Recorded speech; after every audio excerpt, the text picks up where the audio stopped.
Good afternoon, all. Today, my topic is ozone layer depletion.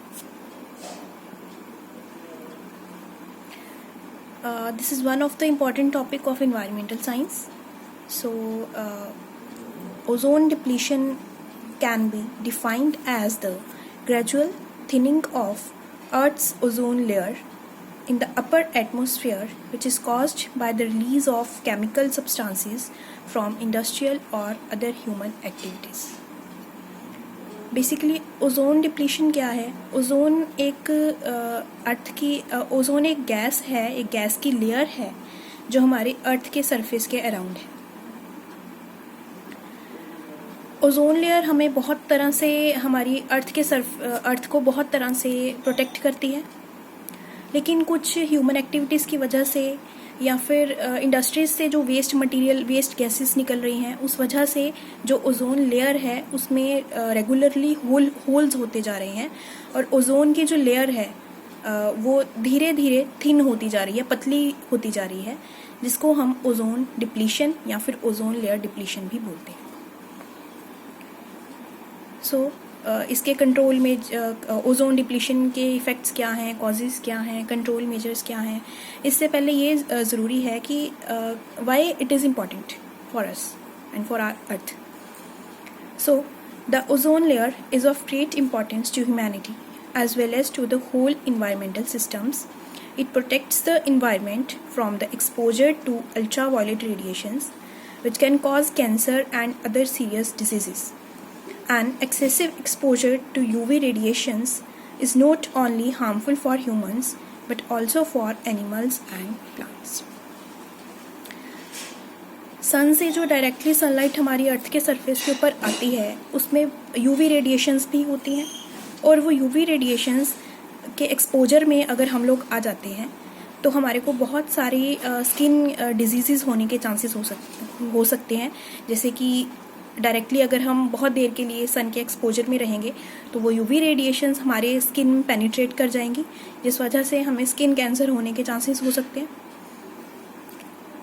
और not only human beings, animals और plants के ऊपर भी इसका इफेक्ट देखने को मिलता है.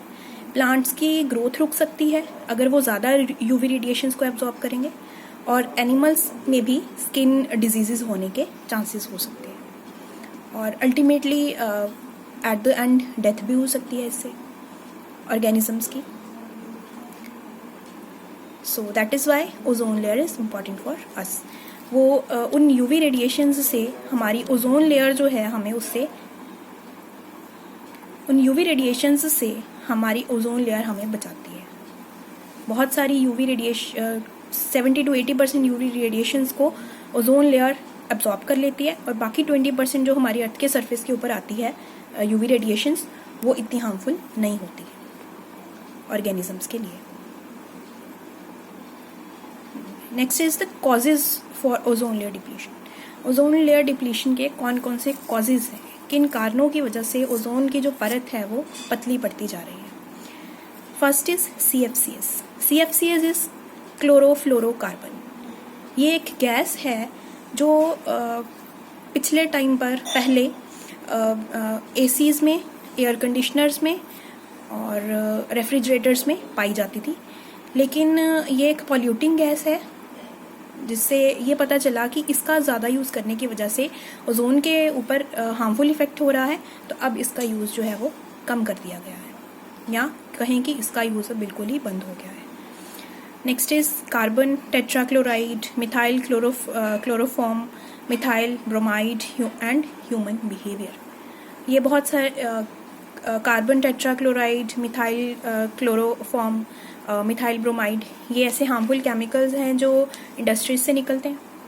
और ह्यूमन बिहेवियर में हम ह्यूमन एक्टिविटीज़ की बात करेंगे, डेली ह्यूमन एक्टिविटीज़ की बात करेंगे, जिस वजह से ओजोन पॉल्यूशन क्रिएट हो रहा है, पॉल्यूशन बढ़ रहा है, और उस पॉल्यूशन के बढ़ने की वजह से भी ओजोन लेयर डिप्लीट हो रही है. Next is effects of ozone layer depletion.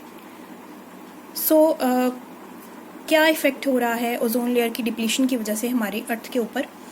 First is increase level of UV radiations. As I have told earlier कि अगर ओजोन लेयर की जो लेयर है वो पतली बढ़ती जाएगी तो बहुत सारी यूवी रेडिएशंस हमारी यूवी रेडिएशंस की जो पेनिट्रेशन है वो हमारी अर्थ के ऊपर ज़्यादा बढ़ जाएगी, क्योंकि ओजोन लेयर उसको ट्रैप नहीं कर पाएगी, ओजोन लेयर उसको एब्जॉर्ब नहीं कर पाएगी। सो यूवी रेडिएशंस के एक्सपोजर की वजह से इंसानों में, एनिमल्स में स्किन कैंसर होने के चांसेस हो सकते हैं। Next is effect on human health. Obviously अगर बहुत सारी डिजीज़ होंगी तो हमारी हेल्थ को भी नुकसान है। Next is change in bio Jio chemical cycle. जो हमारा नेचुरल वाटर साइकिल चल रहा है, इससे ओजोन लेयर डिप्लीशन की वजह से अर्थ का टेम्परेचर बढ़ेगा, जिस वजह से हमारे वाटर साइकिल के ऊपर भी इसका इफ़ेक्ट हो सकता है। और जो रेनफॉल का जो लेवल है, जो रेनफॉल है उसकी मात्रा में, रेनफॉल की जो मात्रा है उसमें कमी आ सकती है। बारिश का जो हम कह सकते हैं कि बारिश का जो लेवल है वो अर्थ के ऊपर कम हो जाएगा। That is also known as water cycle. Next is effect on marine life. इससे जो एनिमल्स या जो प्लांट्स जो पानी के अंदर रहते हैं, मेनली जो ओशियंस या सीज़ के अंदर रहते हैं, समुद्र के अंदर रहते हैं, उनको भी इससे इफ़ेक्ट है, क्योंकि यूवी रेडिएशंस का अमाउंट बहुत ज़्यादा बढ़ जाएगा अर्थ के ऊपर। इस वजह से पानी में भी जो प्लांट्स या एनिमल्स रह रहे हैं वो भी बहुत ज़्यादा यूवी रेडिएशंस एब्जॉर्ब करेंगे और उनको भी डिजीज़ होने के चांसेस हो सकते हैं, उनकी भी डेथ हो सकती है। Next is effect on animals को भी बहुत से हेल्थ इश्यूज हो सकते हैं। इफ़ेक्ट ऑन प्लांट्स की ग्रोथ रुक जाएगी, क्रॉप की भी ग्रोथ अच्छे से नहीं हो पाएगी। इन्वायरमेंटल इम्पैक्ट, बहुत सारे इन्वायरमेंटल इम्पैक्ट हो सकते हैं इससे, इन्वायरमेंट को बहुत ही ज़्यादा नुकसान हो सकता है। And last is economic impact. इन बहुत सारी चीज़ों की वजह से, इन सभी कारणों की वजह से ऑब्वियसली इकोनॉमी के ऊपर इफ़ेक्ट तो पड़ेगा ही। Next is how ozone layer depletion can be controlled. Solutions to the ozone depletion problem. First is switch from car to public transport. Pollution भी बहुत बड़ा कारण है ओजोन लेयर डिप्लीशन का। So हम ये कर सकते हैं कि rather than हम अपने व्हीकल्स को कहीं हमने अगर जाना है तो अपने व्हीकल्स को यूज़ करने की बजाय हम लोग पब्लिक ट्रांसपोर्ट का यूज़ करें। जैसे कि हम लोग ऑटो रिक्शाज़ का यूज़ कर सकते हैं या फिर हम बसेस का यूज़ कर सकते हैं डेली ट्रांसपोर्ट करने के लिए। इससे पोल्यूशन कम होगा और ओजोन लेयर की डिप्लीशन भी कम होगी। लिमिट ट्रांसपोर्टेशन नेटवर्क्स, कम से कम हम व्हीकल्स का यूज़ कर चलें। नेक्स्ट इज़ रीन्यूएबल एनर्जीज़, हम नेचुरल एनर्जीज़ का यूज़ करें, उन एनर्जीज़ का यूज़ करें जिनको हम दोबारा से रीन्यू कर सकते हैं। मीन्स नॉन रीन्यूएबल रिसोर्सेज का यूज़ हम कम कर दें। नेक्स्ट इज़ स्टॉप डिफॉरेस्टेशन, ज़्यादा से ज़्यादा पेड़ लगाएं, पेड़ों को काटें ना। Deforestation is to cut the forest, to cut the trees. So पेड़ों को काटने की वजह से भी पोल्यूशन बढ़ेगा और उससे भी ओजोन डिप्लीशन जो है वो ज़्यादा होगी। रिसाइकल एंड रीयूज़, जो चीज़ें हम लोग ऐसे ट्रैश में फेंक देते हैं, वेस्ट समझकर फेंक देते हैं, उनका यूज़ हम अगर उनका रीयूज़ हो सकता है तो हम उसको दोबारा से रीयूज़ कर लें या फिर उसको कन्वर्ट करके रिसाइकल करके हम उसको नई फॉर्म दे सकते हैं। Next is avoid the use of excessive fertilisers and pesticides. एक फार्मर जो अपने फील्ड में बहुत ज़्यादा फर्टिलाइजर्स या पेस्टिसाइड्स का यूज़ करता है, उसका यूज़ कम से कम करें। नेचुरल फर्टिलाइजर्स का यूज़ करें rather than chemical fertilisers. Reduce CFCs। आज के टाइम पे वैसे ही क्लोरोफ्लोरोकार्बन का जो गैस इसका यूज़ कम हो चुका है, क्योंकि it was considered as the main cause of ozone layer depletion.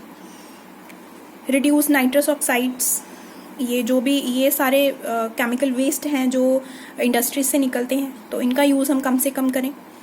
Government regulations, government को कुछ स्पेसिफिक लॉज बनाने चाहिए जिसको पब्लिक माने, उसके उस चीज़ को मान के चले और इन्वायरमेंट को बचाने में अपना योगदान दे। Next is education. हमें हर इंसान को एजुकेट करना चाहिए ताकि हर इंसान को एजुकेट किया जाए ताकि उनको पता चल सके कि कौन कौन से ऐसे कारण हैं जिससे इन्वायरमेंट को इफ़ेक्ट हो रहा है। And last is convince others. हम खुद भी कंट्रोल मेजर्स अपना सकते हैं और दूसरों को भी कन्विंस कर सकते हैं ताकि वो ऐसी एक्टिविटीज़ परफॉर्म ना करें अपनी डेली लाइफ में जो इन्वायरमेंट को इफ़ेक्ट करती है। Thank you.